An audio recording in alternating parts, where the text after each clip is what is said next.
afternoon. It's delightful to be today at the southernmost stop of my trip in Japan. The last stop, right? I can't say that I saved the best for last because I stopped by her place first. So good to see everyone here. Thank you for coming. This is the last talk I'm giving of 11 talks. All my talks are posted at my homepage. So this is my homepage. Just type in Gone Crazy. Gone Crazy. I'm going to go, I've got my timer set at 55 minutes. So at 55 minutes, I'm going to stop, and we'll switch over to Dr. Jung. And some of you are coming to the spa tomorrow. Who's coming to the spa tomorrow? That's pretty good. So if you have questions for me, I can answer them tonight or tomorrow at the spa. Now you might not want to ask me any questions because I've gone crazy. Why did I go crazy? I went crazy not preparing 11 talks for Japan. I went crazy before that. I went crazy teaching a massive open online class called a MOOC with 4,000 students in my class. That's me in MOOCing stance. We're doing MOOCs. I have special sunglasses when I do my MOOC, so I don't have my sunglasses with me today. Well, we're going to talk about MOOCs. We're going to also talk about the world becoming not flat, but the world becoming more open. And at the end of today, after Dr. Jung's presentation, if there's questions, I'm going to give away a copy of this book to the best question. Okay? I have a second book. If I get 2 good questions, I'll give away the second book with how to teach online. Okay? So, question: how many of you would say your life has changed with technology? Most all of you have had some kind of a life change with technology. I've had a lot of changes in my life. I'm going to walk you through some of the technologies that have come at us over and over and over. When Junku was a student down in Indiana University, she saw some technologies about 4 or 5 years ago, 6 maybe. It's been that long. What year did you start? Yeah. 2007 you were there. Yeah, as a visiting scholar of sorts, right? In a master's? Yeah. 2007, that's 6 years ago. In the last 6 years, things like MOOCs have arrived. The first one was taught in 2008. But many more things have happened. Smartphones have exploded, right? Google Glasses. Google Glass. That wasn't there in 2007, right? Google Documents were just starting to happen, right? There are many things besides that for collaboration today. So my life changed with technology too, but different technologies. Television, we're filming this, right? Somebody's going to watch this later, and they'll want to make sure I'm talking to them that are watching this show. So please ask good questions on email, cjbonk@indiana.edu. Okay? So some people will watch the tape. They went right to the spa. They said, I don't want to come to Dr. Bong's talk. I'm going to the spa right away. What's the name? The spa? Ryokan. Yeah. That's where they are already drinking beers. We will join them drinking beers tomorrow, okay? So my life changed with technology from television technology and correspondence. I was an accountant, board accountant, and a CPA in the United States, and I decided to go into educational psychology, but I had no psychology background. So I had to take courses on TV to get into graduate school. I had to take courses on correspondence to get into graduate school. If I had MOOCs back then, I would take in MOOCs to get into graduate school. I was willing to do anything, right, at the time. Life was extremely boring as an accountant. Accountants were protesting online learning, saying online learning is too boring. They had protests. Online learning's boring, boring stuff. Face-to-face classes in accounting is really boring stuff. Online was actually more engaging than face-to-face. Most accounting professors are extremely boring guys, and well, not the ladies, they're good. But the men teaching accounting are extremely boring. Anyhow, do we have any accounting people in the room? No, good. Good. Technology changed my life. I'm no longer an accountant because of technology. If it wasn't for television, I'd still be bored back in the United States. I wouldn't be here right now. I wouldn't have gotten my PhD or my master's degree without television, without correspondence, without alternative ways to learn. Right now, you're in a program, some of you as professors in the back row. He's checking his Facebook account back there, right? Okay, professor, he's in this department, right? And all of you graduate students, master's students, doctoral students, you wouldn't be here right now if it wasn't for all the technologies we have today. You're studying them, you're teaching about them, right? Okay? Well, this is new technology. Let's look at learning that's changing since she was at Indiana for her master's degree. Now, she's changed in many ways, got married, had a baby, all these other things too, but she's also interested in technology changes, right, Jonathan? So we've got new technologies. This is how I learned as an undergraduate and a graduate student. In graduate school, that's how I learned. Prehistoric Googling. Today, we have iPads and tablets. How many of you have an iPad? How many of you have a Samsung tablet? Only the Korean guy in the room, okay? Dr. Ra. Who has one? Okay, two of them, okay. Dr. Ra is a graduate of Indiana University. He is a doctoral program in 1988. Let's give him a round of applause for coming here. Everyone give a clap for Dr. Ra.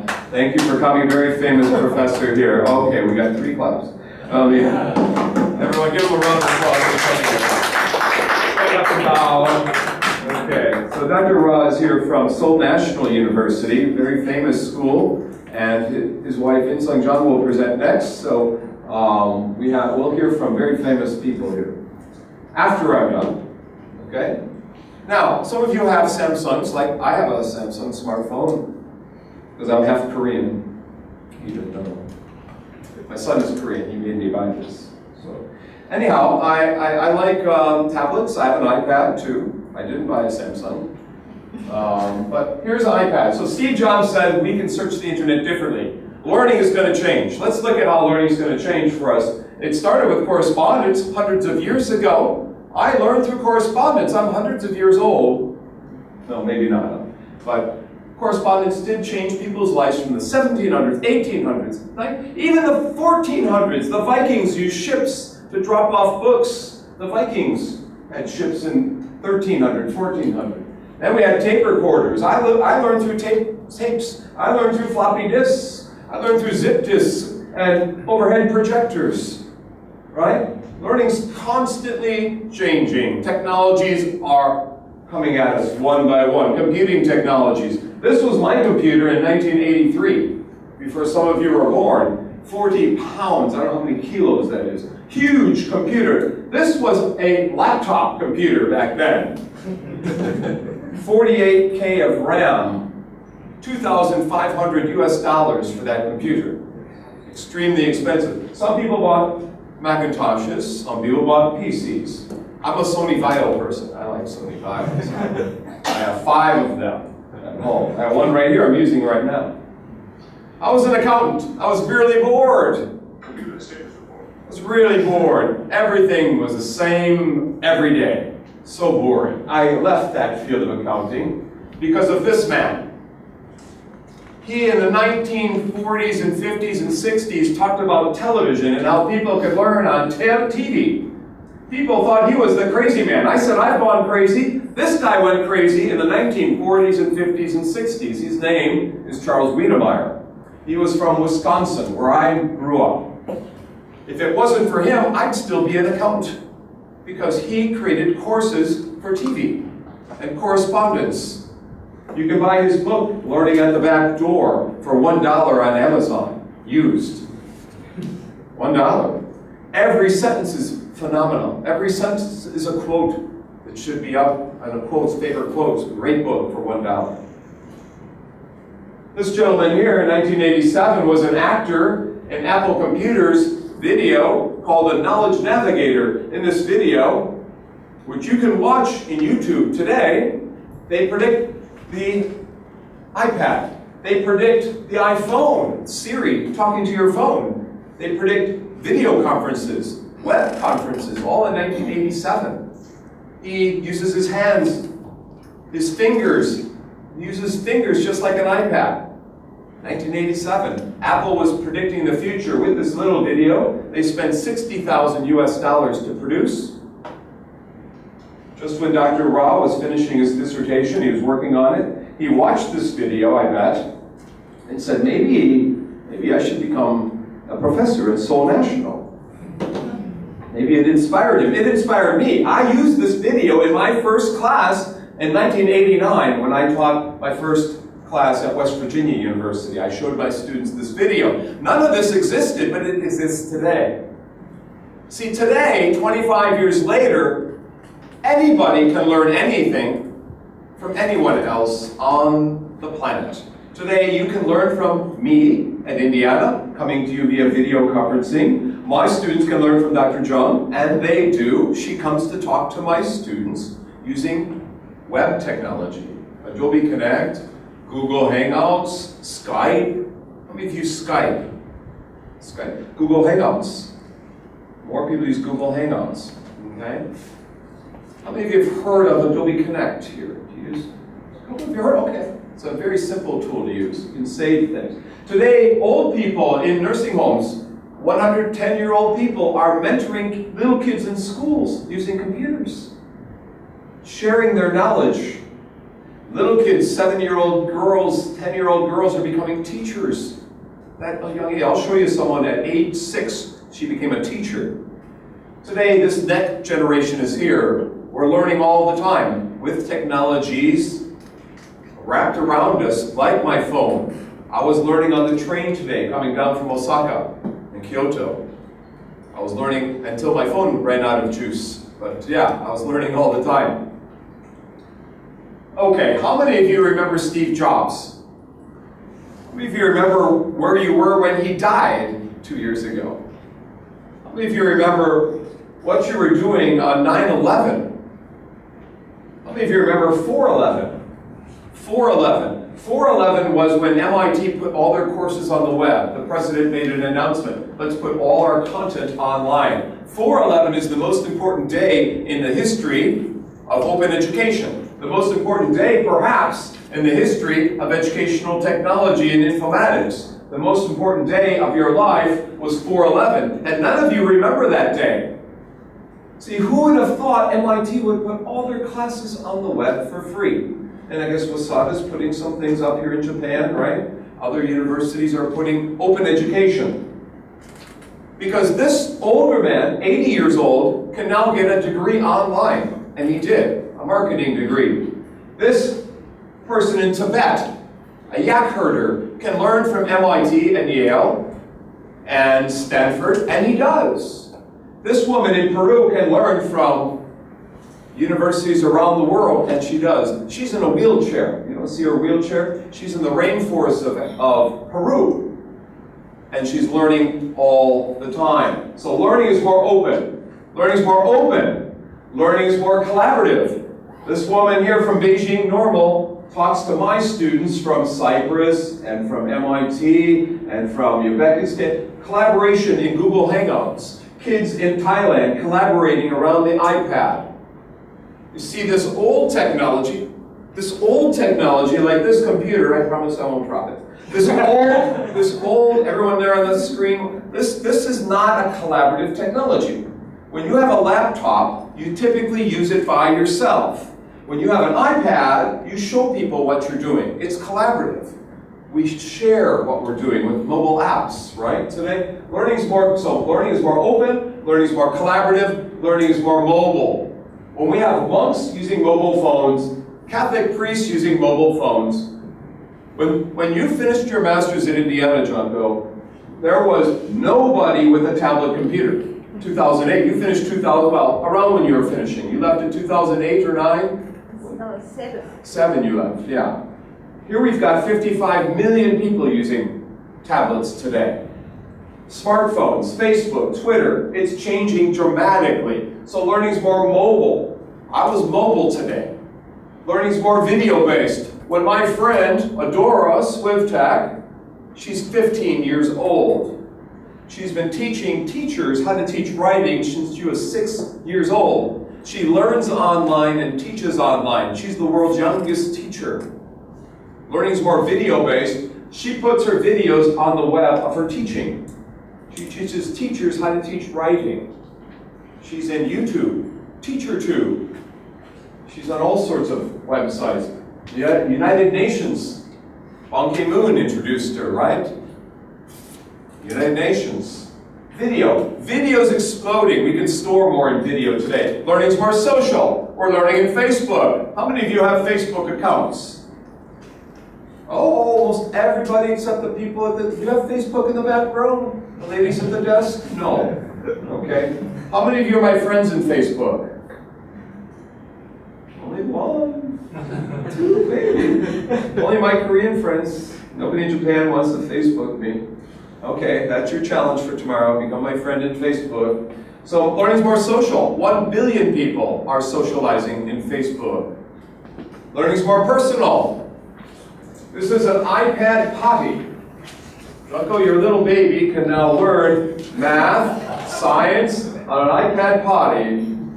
Learning's individualized when you have math software giving answers to students that change, adaptive testing, adaptive instruction. Learning's more customized, individualized, personalized, not just from potties, not just from toilets. Pretty soon we'll go to the toilet and learn something. There'll be an iPad in there while we're in the bathroom. It already exists in some places. Okay? Learning's more modifiable. We can change, we move this table. It's modifiable. We can change things. They can move things around in the rooms. My building in Indiana has 15 new classrooms, John. Oh, you didn't know it. We remodeled 15. IST classroom just remodeled 2 weeks ago. Brand new. Really nice. You should come back, visit us.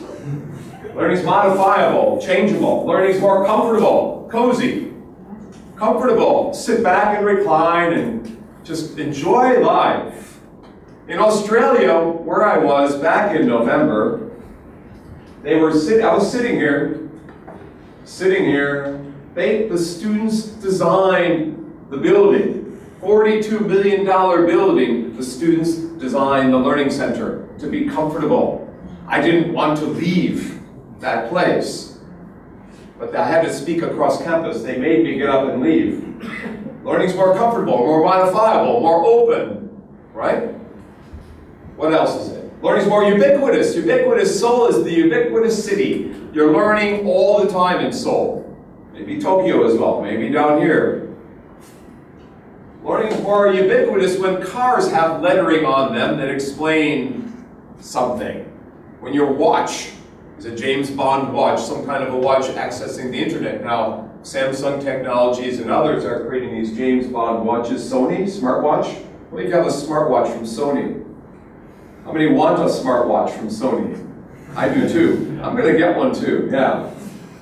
So learning's ubiquitous. We're learning all the time. Ubiquitous means you don't even realize it's happening. We're just learning that way.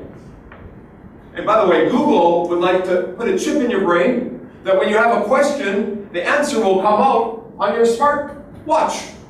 They'll have a chip in your brain within the decade, 5, 6 years. I am not getting a chip in my brain, okay? The people watching on the TV, some of you may want a chip in your brain because that's why you're not here live with all of us. They're busy at the hospital getting a chip in their brains. Number 10. Learning's more instantaneous. Learning just happens like that. I put my Google glasses on, I encounter a snake. A snake's coming at me. Ah! And my little boy's in the back watching this. His face, ah! My father's getting bitten by a snake. There's a traffic accident. We were late coming here because there was a fire, right? Is there a fire or traffic? We were late. You could be at a traffic accident with your Google glasses on, and the doctors can tell you what to do to respond, right? So learning's instantaneous. As a nurse, She can call up records of her patients and know what drugs to give them, know what prescriptions to provide, know their blood pressure, their heart rate, their protein counts, cholesterol, whatever. Instantaneous information. One of my friends is using Google Glasses now and made the mistake of walking into the men's bathroom with them on. Other people in the bathroom were nervous. He was recording them yesterday. Yesterday he sent an email. Be careful wearing Google Glasses. Learning is more global. When students at University of California, Irvine, by Los Angeles, are learning with students from Japan and China, learning is global.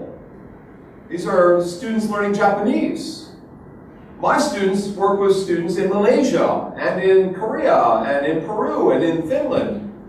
Learning is definitely pushing global, expanding so we can learn all around the world. To me, the most important thing about the field of educational technology, the most important thing is cultural issues, global issues. All of us can research iPads, we can all research Google Glasses, that's all well and good, we'll research the next technologies. But what our field can contribute to the world is an understanding of global and social issues in new ways. This world has a huge problem of misunderstanding cultures. What educational technology can do is provide access to the cultures of the world for young people to better understand them and deal with them as they get older and become politicians and become teachers and whatever occupation they're in. To me, this is the most important slide of all the things I'm talking about today. Okay? I'll talk about MOOCs here in a little bit. That's well and good. That's important too. MOOCs do provide global education. They fit in here with this. But my research has been on perspective taking someone else's point of view, social cognition. If I'm going to recommend a master's thesis for anyone in the room here, it'd be about global education, cultural issues, intercultural. We get into massive education. When my friends are teaching thousands of people online, my friend at Virginia Tech, 2,000 people, 3,000 people, my friend at Stanford, Paul Kim from Stanford, 20,000 people in their classes. Learning's massive, it's big, it's huge, it's exploding. MOOCs, massive open online classes. Who's done a MOOC? Who's participated or signed up? One person. Anyone else sign up for a MOOC? 2 people. Anyone else? Okay, I got 2 smiley pens. All right, get my smiley pen. Thank you, good catch. Okay, anyone else sign up for a MOOC? Dr. Jung, she wants a smiley pen too. She gets the last one. Okay. Massive open online classes. Thousands of people at one time are signing up. Whether you're a pilot in India or an unemployed woman in Tennessee, around the world people are signing up for these massive classes to get new skills, new competencies, self-worth, identity. I'm a better person. I'm a better learner. Okay? The New York Times said 2012 was the year of the MOOC. 2012, last year. Big announcement. I was interviewed for this article, August 2012. In November, this article came out, and I told my mother I'd be in the New York Times, and they deleted my interview part. So I didn't make the New York Times. My mother cried. I cried too. May 2013. It's the year of the anti-MOOC. No one likes MOOCs anymore. Last year, everyone loved MOOCs. The cow, moo, everyone loved MOOC. We got statistics courses, we got machine learning, organic chemistry, engineering, English, folklore, education. 2013, bah, moo. No one likes MOOCs anymore. Okay, why is that? People who are professors are worried about copyright, worried about access to information, all sorts of issues. No one's reviewing the quality of this content. Who's reviewing the quality of this content? So faculty at Harvard are rebelling, and other universities. In fact, we have boxing matches, boxing gloves. That's just me right there, boxing. We have a boxing match about MOOCs in Austin, Texas. Hi, I'm from Texas, and I'm stupid. Has anyone been to Texas before? We got George Bush then from Texas, and his brothers Jeb and his father and all those people. We could have people from Texas watching this. I better be careful. I'm sorry, Texas people. I didn't mean it. Okay. So we had a fight in Texas. This guy's from Michigan. Their colors are blue. I'm from Indiana. We're red. We had a cage match on MOOCs. We had a debate. People picked the topics. They sent us the questions, and we fought. Whoever won each round got to beat the other one up. It's a lot of fun. Anyhow, people are concerned about MOOCs, questions about MOOCs. It's the year of the anti-MOOC. We've got my friend George Siemens. He taught the first MOOC, 1988 in Canada. Oh, Canada, oh, Canada. The home of the Maple Leafs and hockey, right? He taught a MOOC from up in Canada. See, they got nobody up there. It's like in Iceland. You know, there's nobody there to teach a class with. Nobody lives there. So he did this course. He said, anybody can take it. 2,000 people took his class. He became a hero. Everyone loved George. There's a new theory called connectivism. Some of you may have heard of connectivism. Maybe, maybe not. He's trying to prove his theory. The year, he says, the year of the anti-MOOC. Why is it the anti-MOOC? Well, we're worried people are dropping out of these MOOCs. Here's Edinburgh, Scotland. 5 different MOOCs. Critical thinking, artificial intelligence, philosophy, astrobiology, nutrition. People drop out. Duke University, bioelectricity. 12,000 people register. 300 people finish. Not everybody finishes it. Is that a problem? Well, maybe it's a problem. Maybe it's a problem. You see, maybe it's not a problem because some people take this MOOC because they're interested in the topic. They want to get new knowledge, new information. They don't want to finish. They just want a little piece of information, not the whole thing, just a little bit. They're there because they're interested in MOOCs, just want to find out about a MOOC. They're interested in it. Professional development. Only 10% want a degree. Most people are taking a MOOC just to get inspired. Some of you are here today. Maybe when Dr. John comes up, be inspired about, she'll teach about quality issues, right? And things related to quality. This is February 5th, 2013. Duke, Edinburgh, Scotland. The research is starting to come out. So much research that the first person teaching a large class at Stanford, his name is Sebastian Thrun. He created the car that drives itself, the Google car. Have you heard the car that drives itself? He's the designer of that car. He also helped create Google Glasses. You want those glasses, right? He helped create the glasses. Very famous guy. His first class on artificial intelligence had 160,000 people in the class. He taught a course in statistics with over 300,000 people in the class. And even he says, maybe this is not as big an issue as what we thought it was. Maybe it's not a revolution. Maybe it's not. Maybe it is. Maybe it's not. Let's look at leadership principles of MOOCs. Now I've got 20 leadership principles. I'm going to through 10 with you, 10 leadership principles with you. I'll give you about 10 business plans as well, and some ways to teach a MOOC. My friend Ray Schroeder in Illinois. Now I'm in Indiana. I'm in Indiana next to Illinois. Nobody in Indiana likes Illinois, but it's okay. I'm from Wisconsin originally. Nobody in Wisconsin likes Illinois either. You went to Florida State, right? Not Illinois. You're okay. So, you went to Indiana, you're okay. Anyone been to Illinois? Chicago? Anyone visit Chicago? Chicago's an okay place, isn't it? You went to Chicago, school there? I was visiting the University of Chicago. You are. That's a good place. Yes. Yeah. Because, you know, Chicago used to be part of Wisconsin. Illinois stole it. Illinois, it's a true story. I'm from Wisconsin, and they stole that. Chicago's a great place. Anyhow, my friend from Illinois, from University of Illinois Springfield, taught a massive class on the history of online learning, the future of online learning for 2,000 people. The first course that's professional development. He was the first one to teach a class for teachers, instructors. Sebastian Thrun was the first one to do a course at Stanford. They got well-known, international reputation. They were the first ones. Be first. My friend George Siemens taught the first MOOC in Canada, 2008. He's famous now because he was the first one. So principle number 1, be first. You can see that Stanford got in 3 years later. New companies came up in 2012. This is a timeline sort of the field. Principle number 2, do something novel or different. Stanford said we can do something different. We can grade the tests. We can have a computer grade the test. So they have videos, reading lists, handouts, quizzes, and they grade it.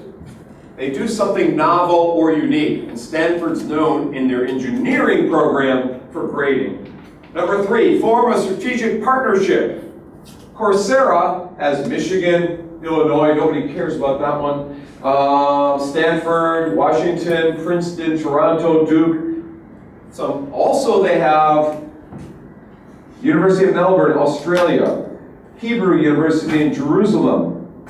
They also have British Columbia in Canada, University of London in the UK, and lots more. Manchester Business School, where I was last year, earlier this year actually. Form strategic partnerships. I formed a partnership with Blackboard. Have you heard of Blackboard? Like a Moodle? How many use Moodle here? Moodle, like Moodle, yeah. The Moodle man is my friend. He's a good friend. He built Moodle in Australia. Now Blackboard's from Washington, D.C. I was at their headquarters last month visiting people at Blackboard. They're interesting people. They tend to be slow in building things, but they asked me if I'd help them put a MOOC up. We formed a partnership, and we gave away millions of dollars for people who take our MOOC. And they gave me a few. This is from Blackboard. Anyone need $1 million US? Raise your hand if you need $1 million. It's like Junko could use for her baby. You need it for the Google glasses. All right, so we got millions of dollars being given away. My partnership with Blackboard brought in, we not only paid people, we gave them a certificate. We gave them a badge for finishing my MOOC. 4,000 people took my class on how to teach online. And it's still up. You can all take my MOOC. It's still there. Just type it, go to my homepage and click through. Taiwan. I'll be speaking at National Taiwan University in 2 months. They've got a partnership with Coursera to offer classes. They've got probability, they've got courses on religion, courses in optics and other things at National Taiwan University. Coursera has over 1 million students within a year. Students are coming from India, and Brazil, and China, Germany, Britain.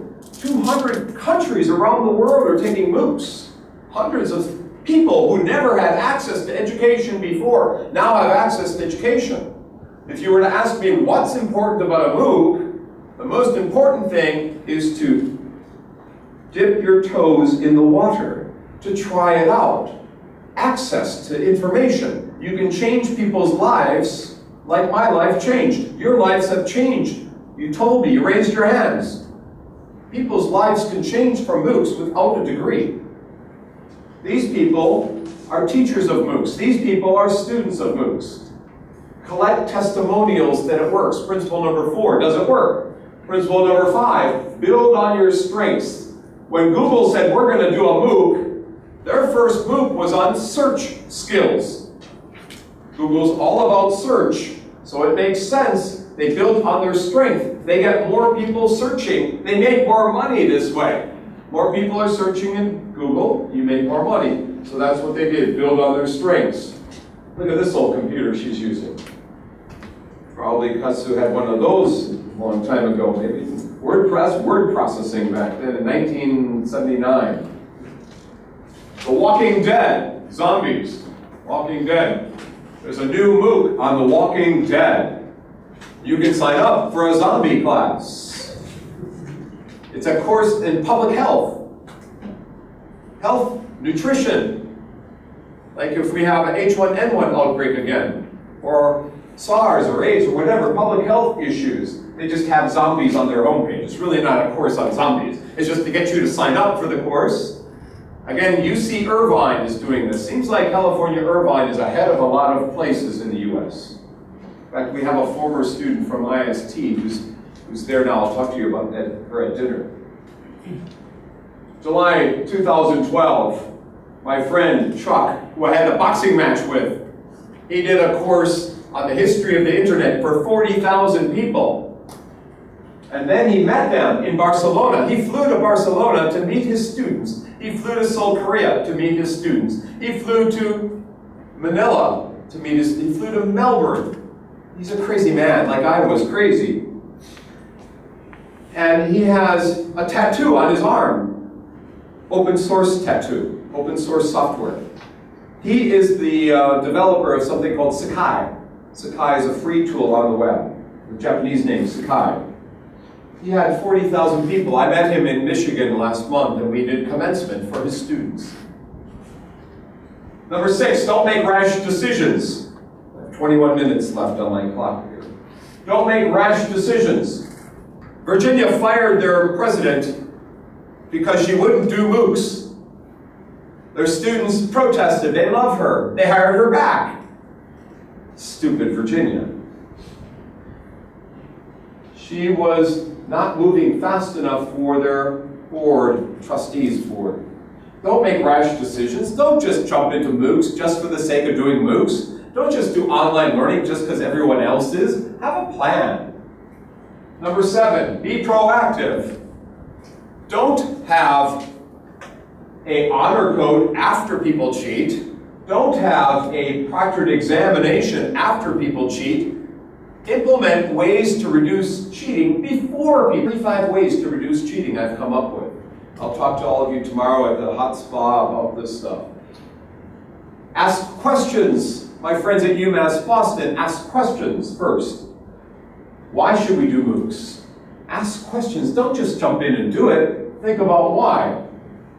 Serve the people of your region, right? Serve the people around you, near you. Here you have what's called prefecture. Yeah. Serve the people nearby.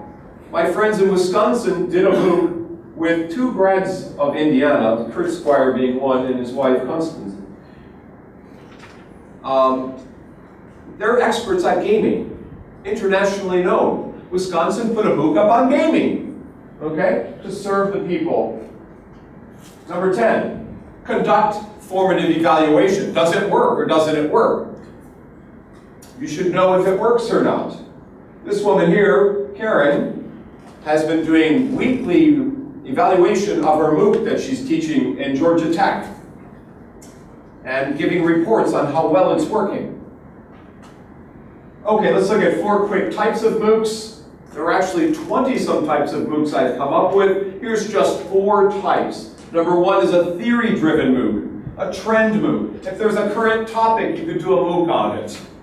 Something in the news, you could do a MOOC on it to get people skills about that news item. The first MOOC was a theory-driven MOOC. They were trying to prove connectivism works as a learning theory. Remedial classes. If high school students, secondary students, junior high school students are behind, if college students are behind, you can do a remedial MOOC to get them math skills or science skills so they catch up and don't get behind and drop out of high school. You can get them algebra classes, geometry classes, statistics classes, research methods classes for college students. Engineering students need high-level math, remedial. If you have a bottleneck means you have a place that students are not getting through your program. They're stuck. In engineering, people get stuck in math. So you could do a course, a MOOC, in the most difficult math classes that they can take during the summertime and catch up so they stay in engineering or science.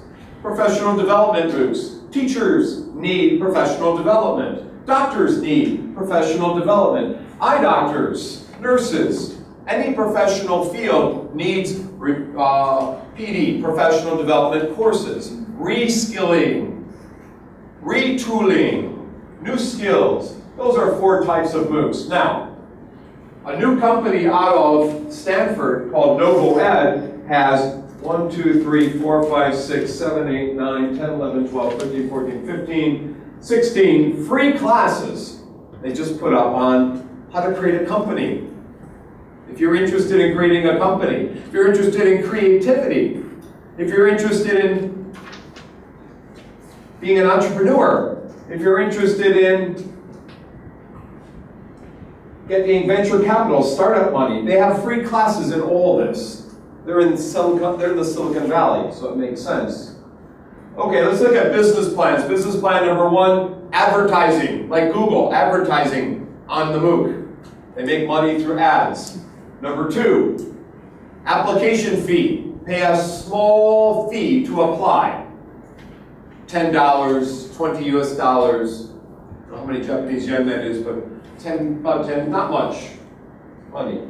That would be about, what, $1,000, right? Japanese yen.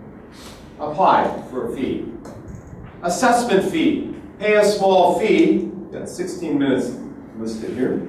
Pay a small fee to have your papers graded. Let's say you sign up for my MOOC, everything's free, and you finish all your papers and leave, pay nothing. But if you want me to grade it, you pay me a little extra money. You might need $1 million to pay for that. So, assessment fee. Certificate fee. If you want a certificate, and by the way, on my, you'll notice, if you see on the back here of my computer, you'll see I have a sticker right here. See, I voted for Obama too. He's not doing so good right now. This is a sticker I have on my computer. This is Dr. Chuck's class on the history of the internet. He gave away stickers. Now, most of us think that first graders and second graders, little kids want stickers. All those little kids want their stickers. I loved stickers when I was 5 years old. I wanted stickers. 30-year-old people were showing up to get their stickers and meeting them all over the world. Everybody wanted their sticker to put on their computer like I did. They finished his class. They got the history of the internet sticker. Certificates. Students wanted a certificate to show that they learned something, right? Okay? So they'll pay for that. Pay for a certificate. You might pay for course credit. You might have a free MOOC, but if you want extra stuff like an animation and a simulation, maybe you pay extra. If you get the better stuff, the higher quality stuff, you might pay more. The University of Washington is doing that. They have 3 types of MOOCs. A free MOOC, an enhanced MOOC, you pay a little bit of money, and a course credit MOOC, you pay full price. 3 types of MOOCs, from free to full pay. Number 6, you might, as the provider of the MOOC, give the names out of the high scores, the best students in your MOOC, the highest scores, those getting perfect scores, go to Amazon or to Panasonic here in Japan, or Toyota gets the names. If they hire them, you get a % of their salary as the one who got them the skills in computer programming. They took your computer programming MOOC, you get a % of their first year's salary. That's actually what companies are doing, offering MOOCs today. Number 7, you might sell your courses to other colleges or universities. Lease them out. You might develop a course and have it all ready, and now others buy this course from you. So they don't have to develop it. MIT is doing some of that. Number 8, what's called a loss leader, an entryway course. You have, how many courses in your master's degree? 12? 10? 30 credits. How many courses? 34. 30 courses for a master's degree. Including electives. The first course would be free. Everything else you pay for. That's what's called a free entry course. Getting people interested in your field of educational technology, because the first course is free. Everything else you pay for. Number 9, you might sell student data. You might teach a MOOC to 40,000 people, collect their data, and sell it. This one I don't know about. Facebook tried to do that, and people rebelled. Okay, we're at a jumping off point. I've got, on my clock here, 12 minutes left, approximately. We're at a jumping off point. We're really not sure where we're going. We don't know if we're going to embrace MOOCs or say it's the anti-MOOC year. We don't know if we'll do blended learning, online learning, TV learning, streaming learning. Could be any of that. We're at a jumping off point. I need everyone to stand up. Can you stand up? Everyone's got to stand up. Stand up. Stand up. Okay, we're at a jumping off point. Now, on the count of 3, all the men are going to jump with me because we're at a jumping off point. 1, 2, 3, jump. Really good. All the ladies. 1, 2, 3, jump. And everyone together. 1, 2, 3, jump. Okay, you can sit down again. You're at this jumping off point. We don't know where we're going. I'm in San Francisco. They're jumping around Golden Gate Park, having fun with people. We don't know where we're going. Well, the head of Google says the whole world will have access to the web by 2020. The entire world. The people in, the middle of Africa will have internet. Western China, internet. Remote parts of Cambodia will have internet. Everywhere will have internet. How is that going to happen? Last month in Wired magazine, they said balloons, special kind of pressurized balloons, will have a network of internet access points all around the world. Pretty cool. I had no idea balloons could handle internet access, but they can. They're testing this in different cities. We're at a jumping off. That's a real jumping off point when we go to the sky, right? Well, the web does everything. We've got everything wrapped around us today to learn. We've got wikis and blogs. We've got curriculum and Facebook, colleagues, and everything's wrapped around us to personalize our learning. You see, when I went to graduate school a long time ago with my very low test scores, very bad, well, actually, yeah. So I couldn't learn except one way. The one way they designed for me was the only way. Today we can learn many ways. And everyone can learn. Even squirrels are learning online. Everyone's learning online. Yeah, everyone's learning online. Even people in the military are learning online.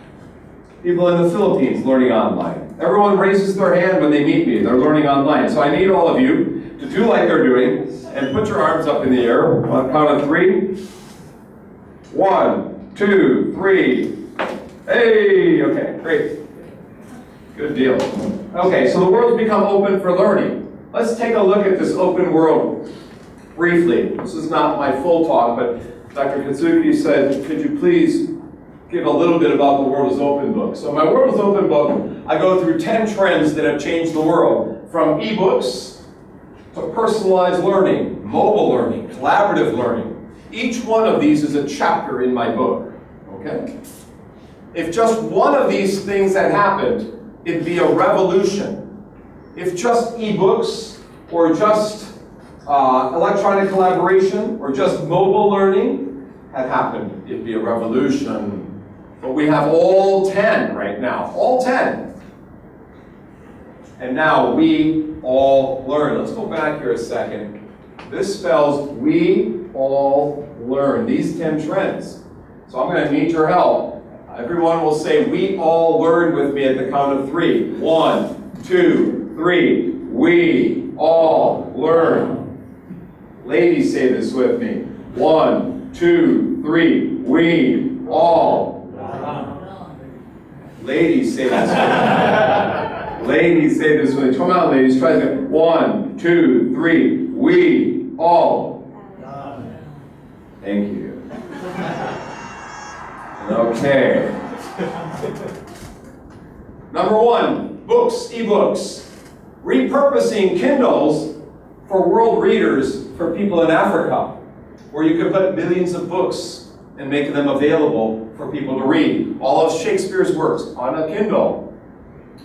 You know, famous people's books are now available for free, no longer copyright. They've been dead for more than 75 years, so they're freely available. So we can have all the kids in Korea. These are kids in Korea learning from the ebook project with simulations, animations, dictionaries. Whenever I drive somewhere with someone here in Japan, you had your dictionary with you looking up words today. Insang had her dictionary out the other day looking up words. She's got their dictionaries up. She's doing it now, looking up. She doesn't know what I'm saying. In Rice University in Texas, they have a university named Rice. Well, Rice University has the OpenStax project, creating free books to the world. Korea has their book project. Apple Computer has a book project. Everyone's got book projects. E-learning. Shaquille O'Neal, the star of our basketball association, got his degree online. Doctoral degree. His MBA online. Oprah Winfrey, a TV show host, did a course online with 2 million people. This girl here in 10th grade quit school. She said, "Mom, I don't want to go to school in 10th grade." She learned online for 1 year. Everything she needed to know and more. She did more research in 1 year than she would have done in graduate school. Only 16 years old, learning online. She just was in the Washington Post last week. Military people getting their MBAs online from Afghanistan. I'm working with the military a little bit in the US. Much emphasis on learning. Free laptops for everyone signing up for the military in the US. They get a free laptop. They get 4 free classes every year. They want people to have education. Big push in education. You can see the rise. Here's from 2002 to 2010, increasing 10 to 20% per year increase online. Face-to-face in the US increases 1%.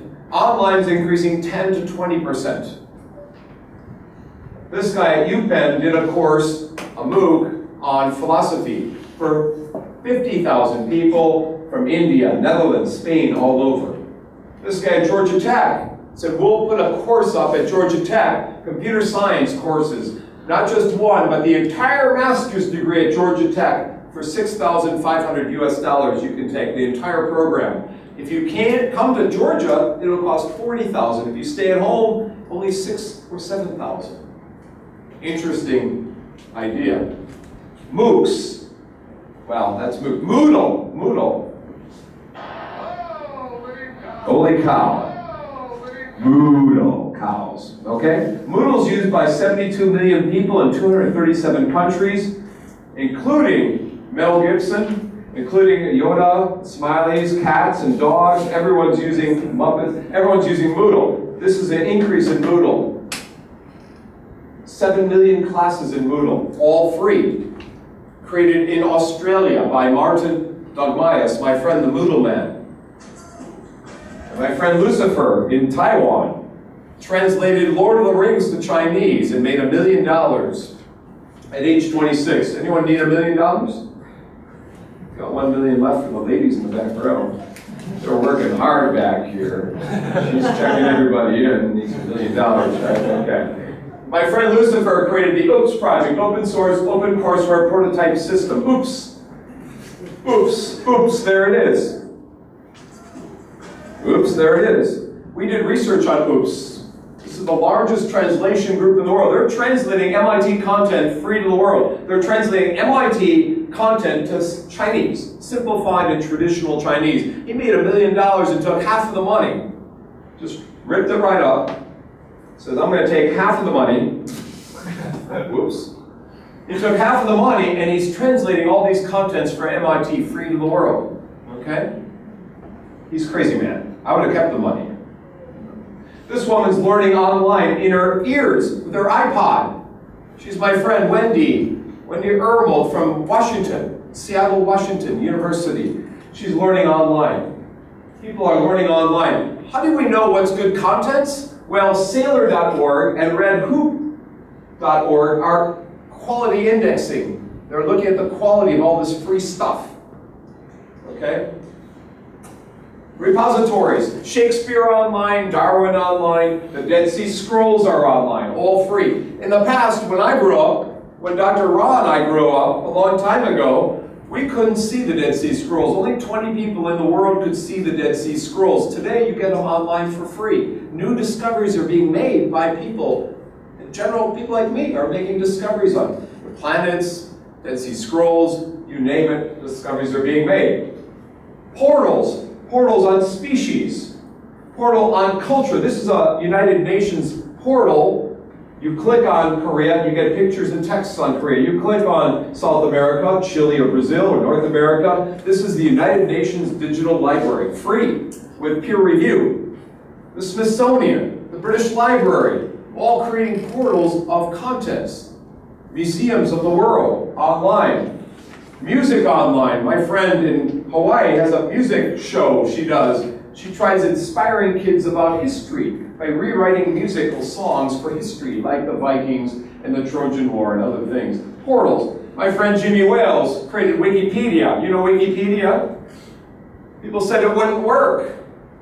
He left Indiana University. He dropped out of our doctoral program in finance and started Wikipedia and changed the world.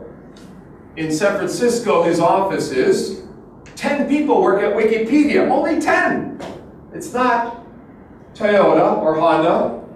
10 people are changing the world. One person can change the world. You all can change the world. By doing one creative thing, everyone can change the world today in a small way, make a difference in the world. He is. My friend Trip Adler has changed the world. You know YouTube? He didn't create YouTube. He created YouTube for text documents online. So books online. Students' homework online. Students' music scores online. Text on the web. Plato's Republic, The Republic by Plato, online, free. My friends at Minnesota, they say Minnesota. You betcha they do. Well, in Minnesota, they created a new program called Flipgrid. Flipgrid is threaded video discussions, free. You can have, instead of in Moodle, having text discussions, you can have video. You can talk to the computer. You can talk to it, and this is free. So you just talk, and like you guys, I'm talking to you right now. And so they're Flipgrid, free tool, just announced. They're also doing very cool things at Minnesota Learning Media Lab, Learning Technologies Lab, LT Lab. Number 7 is collaboration. Students in the US are collaborating with Middle East students in the Solia project. Collaboration online, seeing global perspectives. Students at Duke have business people come into their classes. My students use Google Hangouts from Cyprus, from Uzbekistan. We're just chatting away. Students love Google Hangouts. It's free, and it's quick, and you're up on screen, high quality. Try it out. My friend Jay Cross coined the word e-learning. He's at Berkeley, California. He coined e-learning. He comes into my class to talk about e-learning and informal learning. Just like that. Jay, can you talk to my students? No problem. He turns his computer on, he's in my class, chatting away. Free, on the web. My friends in Coventry in the UK have a serious gaming center. We read their research. Jim Hensman, Sarah DeFreitas' research, they come into my class, boom, just like that, to chat about the research in the UK. Alternative reality learning, learning about heart murmurs if you're a doctor, learning about blood pressure if you're a doctor, doing simulations and so forth. There's also video games that are improving older adults' memory today. So massive gaming and virtual worlds and so forth. Mobile learning. Ladies, this is my son here, Korean kid. He's looking for a girlfriend. That's my son doing a mobile learning project in Tanzania last year. They had no electricity. So they got power generators to do the mobile project. He was working with Stanford on a project called Smile. Anyone need to smile today? Anyone need a smile? Raise your hand if you want to smile. Nobody wants to smile? You want to smile? Yeah, he does want to smile. For you. Anyone else need a smile? Having a bad day? Okay. Okay, so he's doing the SMILE project, Stanford Mobile Inquiry Learning Environment Project, SMILE. Okay? And these kids are asking questions on their mobile phones through the SMILE project, learning literacy skills. Now that's a mobile phone. Now we've got mobile watches. We got mobile iPads. Everyone's got iPads in the Stanford Medical School, and many and 7th graders in Indiana all have mobile iPads. There's more mobile subscriptions, 6 billion people with a mobile subscription. 6 billion people. More people have mobile than electricity, safe drinking water, television, and PCs. More people have mobile subscriptions than toilets. Think about that, right? Mobile's exploding. And finally, personalized learning. Personalizing your learning, customizing your learning by subscribing to a podcast show, by subscribing to the news or a blog, right?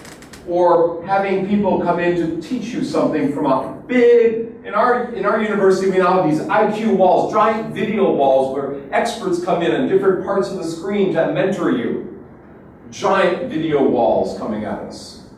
That's 6 o'clock, yeah. Tutor-mentor connection in Chicago. In Chicago, they have green dots indicated where kids need help. And online, you sign up to help them. You personalize their learning. They need help in this learning center, this learning center, this learning. And as an adult, coming out of work at 5 o'clock, you can go there to tutor them, mentor them, help them. The tutor-mentor connection with my friend Daniel running this. Okay, what does it say about the instructor? What do instructors do in the open world? What do instructors do in the MOOC world? What do instructors do in this world where learning's changing all the time? Learning's more open, learning's more massive, learning's more video-based, learning's more ubiquitous, learning's more, what? Am I missing some? Massive? Did I miss massive? Instantaneous? I think I missed instantaneous. What else am I missing? 12 ways. It's more global. You guys forgot global already. Okay? Learning's changing in many ways simultaneously. Well, teachers are going to move from this kind of teaching to more correspondence, collaborative, counseling, right? We're more counselors, we're more conductors, we're more like a curator finding stuff like in a museum. We find, search, collect, and make available as a concierge. My concierge at my hotel tells me what I should be doing, helps me find things to see in the city. Well, in a class today, teachers now help you find things to see. They help find things to show. Today, teachers are concierges. We're moving from an age of direct instruction for most of learning to an age of concierge. So that's my talk. Engage. Hopefully, you'll get some ideas from this talk about the open world, the massive world, the world where we've become much more collaborative, where we're doing more global education. The world's changing, and those of you who are master's students or doctoral students in this world have untold numbers of things you can be doing for teaching, for learning, to help people out. This is a tipping point. This is the most important time for this field right now of educational technology. The problem of educational technology is we lack leadership, we lack vision, we lack people pushing ahead. We're replicating the past. We now need to push ahead to the future. I've given you the layout of the land here a bit. What Dr. John, I think, is going to do is say, wait a minute, what about quality? What about assessment? Let's look at that, which is a key part of this. If we don't have high quality contents, we can't push ahead. So she's going to take us that next step. I've set the table, or set the stage, to talk to you about the trends, the technology trends that are happening. Now we need to think about the quality of the contents that go and combine and mesh with those trends, with those technologies. It has to be both. We need both technology, nature, and we need pedagogy, nurture. We need high quality contents. So that's my linkage between us, our two talks. So hopefully, let's see what's out there. Engage everyone. Thank you very much.